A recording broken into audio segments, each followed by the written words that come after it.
Maya Chen's hands trembled as she adjusted the microscope one final time, her presentation board displaying months of painstaking research on microplastic filtration.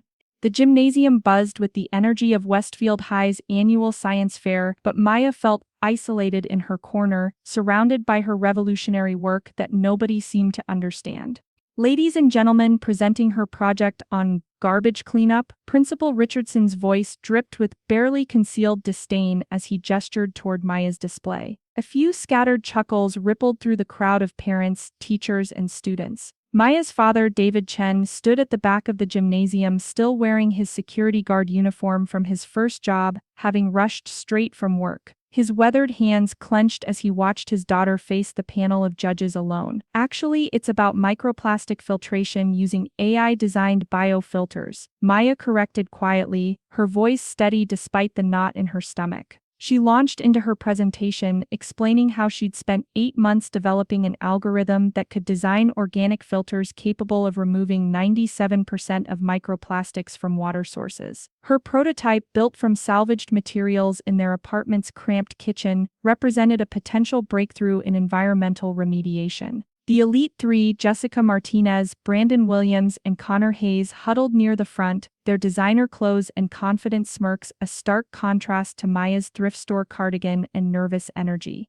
"God, she's so weird," Jessica whispered loudly enough for Maya to hear. "Who gets this obsessed with literal garbage?" Brandon, the school's golden boy valedictorian, shook his head with mock concern. "It's honestly sad. Like, maybe focus on something that could actually help people instead of playing with trash." Connor, whose father owned half the town's commercial real estate, laughed. "My dad says environmental stuff is just a scam anyway. She should stick to coding or whatever nerds do." Maya's presentation continued, but she could see the judges' glazed expressions. Mrs. Patterson, her own chemistry teacher, checked her phone repeatedly, barely glancing at the detailed research Maya had hoped would impress her. "Thank you, Maya," Principal Richardson interrupted before she could finish explaining her results. "Very creative." Next we have Brandon Williams with his volcano demonstration. The crowd's energy immediately shifted as Brandon wheeled out his elaborate volcano display, a project Maya recognized from a YouTube tutorial she'd seen months ago. The audience oohed and ahed as fake lava erupted in a colorful spectacle, complete with dry ice for dramatic effect. "Now this is what real science looks like," Principal Richardson announced as Brandon took his bow. "Engaging, educational, and entertaining." Maya watched in stunned silence as Brandon received the first-place trophy for what was essentially an elementary school project dressed up with expensive materials his parents had purchased.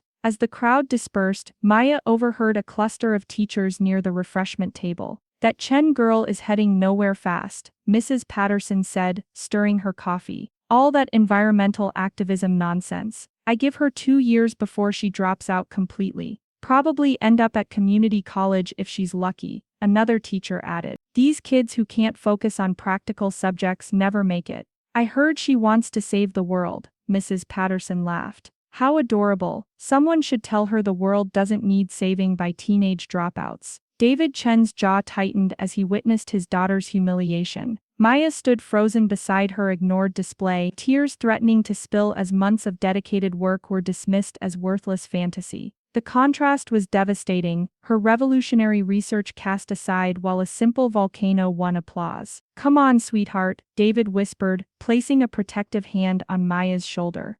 "Let's go home." As they packed up her materials, Maya made a silent promise to herself. They thought she was just a weird girl playing with garbage. They had no idea what she was truly capable of achieving. 2 weeks after the science fair, Maya discovered the theft purely by accident. While researching state science competitions online, she stumbled across the preliminary results for the Regional Environmental Science Challenge. There, under Brandon Williams' name, was her exact research proposal. Every algorithm, every data point, every innovative solution she'd spent months developing. Her hands shook as she scrolled through Brandon's submission. He'd even copied her unique terminology, calling the biofilters adaptive organic matrices, a phrase she'd coined after weeks of testing. The only differences were cosmetic, better formatting, professional graphics, and his name plastered across the top. "Mrs. Patterson," Maya confronted her chemistry teacher the next morning, printouts clutched in her trembling hands. Brandon stole my research. Mrs. Patterson barely looked up from her desk. Oh, that, yes, I gave him access to your work. She said it so casually, as if discussing the weather. Brandon asked for examples of environmental projects, and honestly, Maya, he has the presentation skills to do justice to complex research. You mumble, dear, no one can understand you. But it's my work, Maya's voice cracked.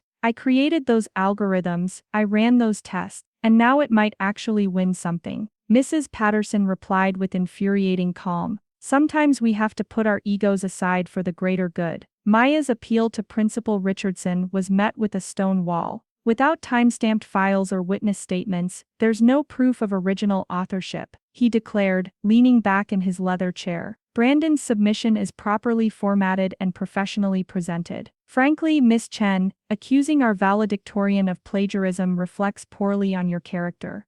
Her guidance counselor, Miss Weber, delivered the final blow during their mandatory meeting. Maya, I think it's time we discussed more realistic career paths. Environmental science requires strong communication skills and collaborative abilities. Have you considered vocational training? There are excellent programs for computer repair or lab technician work. The letter arrived on a Thursday. David Chen's face went ashen as he read the formal recommendation from the school's academic committee. Maya watched her father's shoulders slump as he absorbed the words, not college material, lacks academic focus. Recommend alternative educational pathways including community college or trade school. They don't know you, David whispered, pulling his daughter close. They don't see what I see. But Maya saw something else entirely. She saw a system designed to crush people like her, people without money, connections or the right social polish. They'd stolen her work, dismissed her potential, and now wanted to bury her dreams entirely. That night, Maya made a decision that would change everything. If they wanted to underestimate her, she'd let them. But she'd also show them exactly what a dropout could achieve. Maya's official withdrawal from Westfield High sent shockwaves through her small community. David Chen sat at their kitchen table, staring at the dropout forms his daughter had presented him, his calloused hands trembling slightly. Maya, please, he whispered, his voice breaking. Education is everything. It's why I work 2 jobs, why your mother worked herself sick before. Dad, trust me, Maya interrupted, kneeling beside his chair. Just for 1 year. Trust me. The conversation lasted 3 hours, but eventually David signed the papers. He didn't understand his daughter's plan, but he'd learned to trust her brilliant mind, even when it terrified him. Within a week, Maya had transformed their cramped garage into a sophisticated laboratory. Using money she'd saved from her part-time job at the local library, she purchased used equipment from university surplus sales and online auctions. Her stolen research became the foundation for something far more ambitious, a complete water purification system that could eliminate not just microplastics, but heavy metals, bacteria, and chemical pollutants. Working 18-hour days, Maya refined her algorithms and built prototype after prototype. Her AI-designed biofilters evolved, becoming 300% more efficient than anything currently on the market. She documented every experiment with scientific precision, time-stamping her work and creating an unbreakable chain of evidence for patent applications. Eco-Remediate Solutions, she registered the company under her name, filing provisional patents for her filtration technology. While Westfield High's students attended prom, Maya was corresponding with patent lawyers and submitting research papers to environmental journals under the pseudonym MC Chen. Her online presence grew carefully and strategically. Dr. Sarah Kim from Stanford's Environmental Engineering Department became an early mentor after Maya impressed her in an online forum about water contamination. Maya began presenting her research at virtual conferences, her voice confident and clear behind her computer screen, so different from the mumbling girl Mrs. Patterson had dismissed. This young researcher's work is groundbreaking, Dr. Kim wrote in her recommendation letter for Maya's MIT application. Her innovative approach to biofilter design represents the future of environmental remediation. Meanwhile, in Westfield, Maya maintained her cover perfectly. She took a job at Garcia's auto shop, letting everyone see her in grease-stained coveralls, reinforcing their narrative of the brilliant girl who threw her life away. Principal Richardson often drove past the shop, shaking his head at the waste of potential. Mrs. Patterson told anyone who would listen about Maya's inevitable downfall. "I always knew she'd end up like this," Mrs. Patterson confided to other teachers. "These dramatic types never have staying power." What they didn't see were Maya's late nights building her scientific reputation. Her research papers were being cited by major environmental organizations. The Water Research Foundation invited her to contribute to their annual report. MIT's early admission committee was intrigued by her application, a high school dropout with revolutionary technology and glowing recommendations from respected scientists. Maya's social media accounts, carefully maintained under her professional identity, showcased her growing influence. Environmental advocacy groups shared her research. Young scientists around the world began following her work. She spoke at digital conferences attended by hundreds of professionals, her garage laboratory serving as the backdrop for presentations that were reshaping environmental science discourse. Brandon Williams, meanwhile, had been exposed at the state competition when judges questioned his shallow understanding of his research. His college prospects dimmed as word spread about the plagiarism investigation, but Maya felt no satisfaction. She was too busy building something infinitely more important than petty revenge. By spring, Maya had received her MIT acceptance letter, a full scholarship offer, and preliminary interest from 3 major technology companies wanting to license her purification system. Her father found the acceptance letter tucked in her textbook, and when she came home covered in motor oil, he was crying. "I never doubted you," he lied, pulling her into a fierce hug. Not for a second. The phone call that changed everything came on a Tuesday morning while Maya was calibrating her latest prototype. MIT's Dr. Elizabeth Warren, not the politician but the head of environmental engineering, was personally offering Maya not just admission but a full research position in their graduate program. "We're prepared to offer you a full scholarship, plus a $50,000 annual research stipend," Dr. Warren explained. "Your water purification technology could revolutionize how we approach environmental remediation globally." Within days, the accolades multiplied exponentially. The National Young Inventors Competition announced Maya as their grand prize winner, her biofilter system beating out 3,000 other submissions. The $100,000 prize money was accompanied by offers from venture capitalists wanting to fund her startup. The Sierra Club called, then the World Wildlife Fund.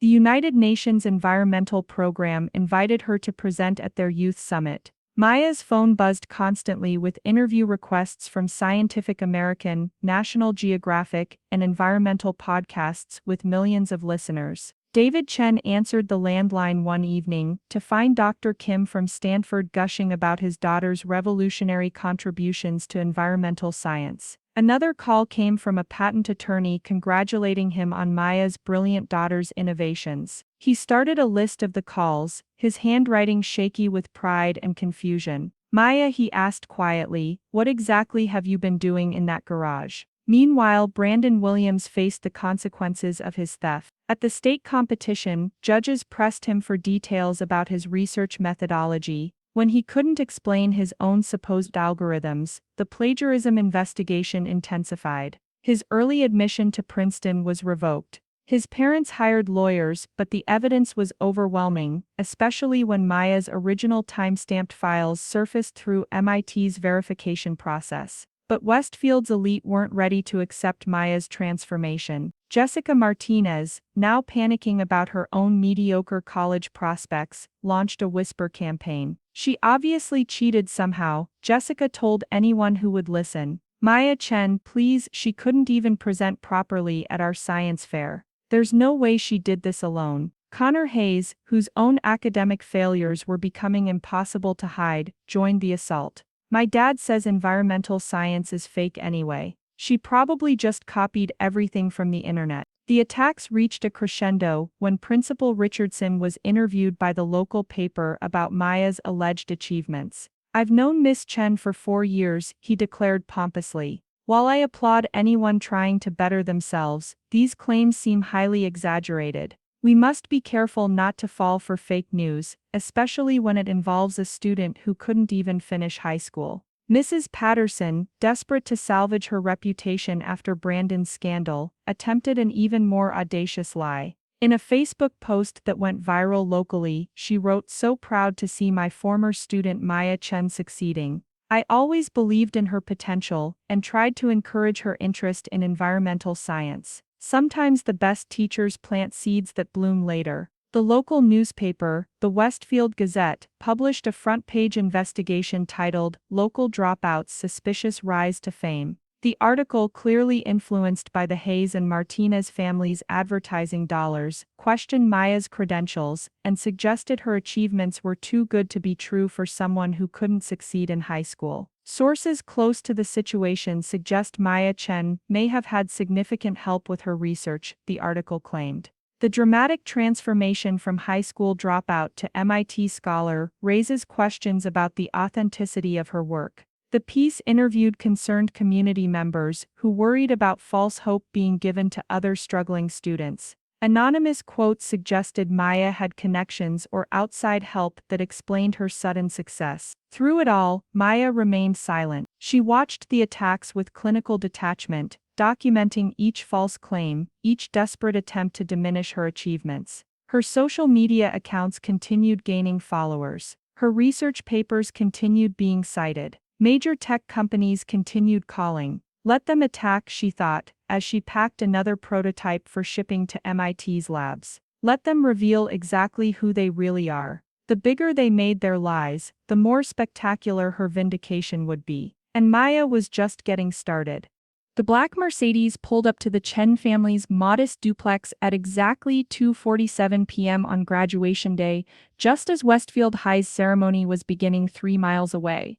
Maya was in her garage, fine-tuning her latest prototype, when she heard the car doors slam. Dr. Samuel Harrison emerged from the vehicle like something from a movie, tall, distinguished, wearing a Harvard crimson tie that caught the afternoon sunlight. Behind him came Dr. Elena Rodriguez from the UN Environmental Council and a woman Maya recognized from Forbes magazine covers as Tesla's chief technology officer, Miss Chen. Dr. Harrison's voice carried the authority of decades in academia. "I'm Dr. Samuel Harrison from Harvard's Environmental Sciences Department. We need to talk." Word spread faster than wildfire in their small neighborhood. Mrs. Garcia from next door peered over her fence. The Johnsons emerged from their front porch. Within minutes, a small crowd had gathered on the sidewalk, phones out, recording everything. "Maya," Dr. Harrison continued, his voice projecting so the growing audience could hear every word, "your research on AI-designed biofiltration systems has been selected for presentation at Harvard's annual International Environmental Sciences Conference. Out of over 10,000 submissions from researchers worldwide, including Nobel laureates and department heads from every major university, yours was chosen as the keynote presentation." David Chen appeared in the doorway, still wearing his work clothes, his face a mixture of pride and bewilderment. Maya stood frozen, wrench in hand, as the magnitude of the moment hit her. "The conference is next week," Dr. Rodriguez added. "We're prepared to fly you to Cambridge immediately for preparation sessions. Your work isn't just revolutionary, Miss Chen, it's going to save lives." At that exact moment, KTNV's news van rounded the corner. Reporter Janet Mills and her cameraman had come to do a follow-up piece on the controversial Dropout, expecting to find Maya working at the auto shop, perhaps getting a few shots of her looking defeated for their cautionary tale segment. Instead, they captured Dr. Harrison presenting Maya with an official Harvard invitation, the Tesla CTO discussing licensing agreements, and the UN representative explaining how Maya's technology could provide clean water to millions of people in developing nations.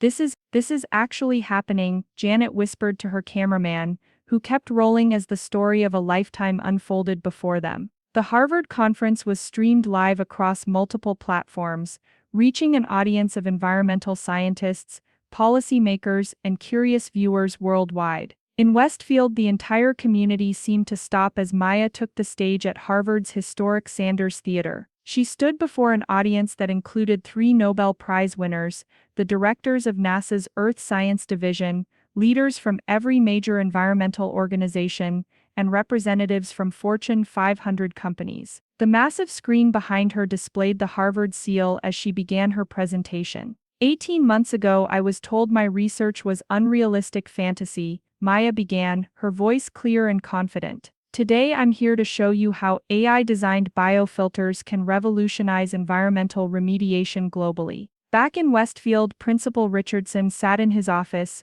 watching the live stream with growing horror. Mrs. Patterson watched from her kitchen, her face pale as Maya's presentation earned spontaneous applause from the distinguished audience. At the Martinez household, Jessica stared at her phone screen in disbelief as Maya fielded questions from Nobel laureates. Connor Hayes watched from his bedroom, his earlier bravado completely evaporated. The moment of ultimate vindication came when Maya addressed the plagiarism directly. Some have questioned the authenticity of this research, she said calmly, pulling up time-stamped files on the massive screen. Here you can see my original algorithms, dated and documented from development through implementation. The evidence was overwhelming and undeniable. Her original code, her dated lab notes, her progressive refinements, all displayed for the world's leading scientists to see. When she showed side-by-side comparisons with Brandon's stolen submission, the contrast was devastating.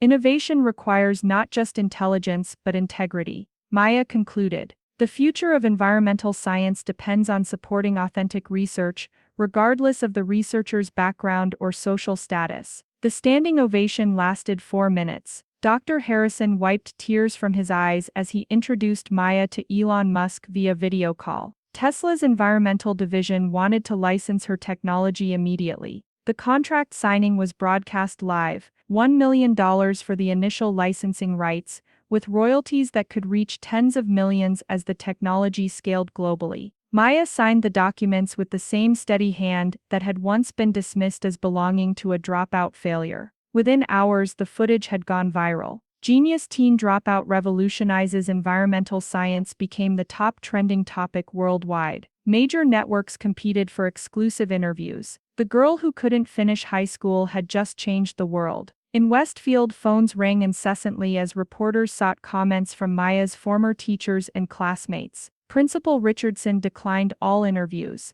Mrs. Patterson's Facebook post claiming credit had been screenshot and was being mocked across social media platforms. The Elite Three found themselves social pariahs virtually overnight. Their earlier attacks on Maya, now preserved forever in the digital record, contrasted sharply with her Harvard triumph. Maya Chen, the weird girl obsessed with garbage, had become the most celebrated young scientist in America. And she was just getting started. Maya's return to Westfield 3 weeks later was nothing short of a hero's welcome. The same streets that had witnessed her humiliation now bore handmade signs reading "Welcome home, Maya and our local genius." The irony wasn't lost on her as she rode through town in her father's old Honda, past the auto shop where she'd maintained her cover for months. At the emergency school board meeting, Principal Richardson stood before a packed auditorium, his usual arrogance replaced by visible shame. "I formally apologize to Miss Maya Chen for my unprofessional dismissal of her groundbreaking research," he read from a prepared statement, his voice barely audible. "My actions reflected a failure of leadership that has no place in education." The school board's investigation revealed a pattern of bias and favoritism that extended far beyond Maya's case. Richardson's contract wasn't renewed. Mrs. Patterson faced worse consequences. Her teaching license was suspended pending a full review of her role in facilitating academic dishonesty. The woman who had casually enabled theft while claiming to inspire students found herself unemployed and unhireable in education. Brandon Williams faced criminal plagiarism charges and the complete destruction of his academic future. Princeton's revocation of his admission was followed by rejections from every other college he'd applied to. His parents' lawyers couldn't undo the documented evidence Maya had preserved, time-stamped and irrefutable. The Elite Three's families, who had once looked down on the Chens, now found themselves in the humiliating position of seeking forgiveness. Jessica's mother called Maya personally, tearfully apologizing for her daughter's behavior. Connor's father, the real estate mogul who had dismissed environmental science as a scam, publicly praised Maya's work in a desperate attempt to repair his family's reputation. But Maya's true victory lay not in their humiliation, but in the positive change she catalyzed. With her first $1 million payment, she established the Second Chance Scholars Fund, providing full college scholarships specifically for unconventional students, those who didn't fit traditional academic molds but showed genuine innovation and passion. David Chen submitted his resignation from his second job with tears of joy. For the first time in years, he could focus on just one career, spending evenings with his daughter instead of rushing between security shifts. Maya's success had given him back the gift of time. "I choose MIT for my undergraduate degree," Maya announced at a press conference, "but I'll be maintaining a joint research program with Harvard." The future of environmental science requires collaboration across institutions, not competition. Her story became required reading in education programs nationwide, a case study titled Recognizing Hidden Genius: How Bias Obscures Potential. Universities restructured their evaluation criteria to look beyond traditional metrics. High schools implemented new programs to identify and nurture different types of intellectual gifts. The ultimate transformation came when Westfield High was forced to completely overhaul its science department. The new wing, funded by a combination of state grants and Maya's personal donation, was officially named the Maya Chen Center for Environmental Innovation. The irony of honoring a dropout was lost on no one. Maya's return as a guest speaker drew crowds that spilled beyond the auditorium into the hallways. Students, parents, and community members packed every available space to hear from the girl they'd once dismissed. She stood at the same podium where Principal Richardson had mocked her unrealistic fantasy, now addressing an audience that hung on her every word. "Dreams aren't unrealistic," she told the crowd, her voice carrying to every corner of the space. "Systems that fail to recognize them are." The global impact of Maya's work unfolded like a beautiful equation solving itself. Her biofiltration systems were deployed in refugee camps, providing clean water to millions. Coastal cities used her technology to combat pollution. Developing nations gained access to affordable water purification that saved countless lives. The culmination came at the International Environmental Leadership Awards in Geneva, where Maya received the Global Innovation Prize at just 19 years old. David Chen sat in the front row, wearing the new suit Maya had bought him, watching his daughter address world leaders and Nobel laureates with the same quiet confidence she'd always possessed. "This award belongs not just to me, but to every student who's been told their dreams are impossible," Maya said, her voice carrying across the vast hall. "To every young person who doesn't fit the traditional mold but refuses to give up on changing the world." As she held the Crystal Award, recognition from the planet's most prestigious environmental organization, Maya thought of her garage laboratory, of the teachers who'd dismissed her, of the classmates who'd mocked her passion. They'd tried to bury her potential, never realizing they were planting seeds. Now those seeds had grown into something that would outlast all of them. A legacy of innovation, justice, and hope that would inspire generations of unconventional dreamers to trust in their own remarkable abilities. The girl they'd laughed at for loving garbage had learned to turn waste into gold, and in doing so had transformed not just water, but the very definition of success itself.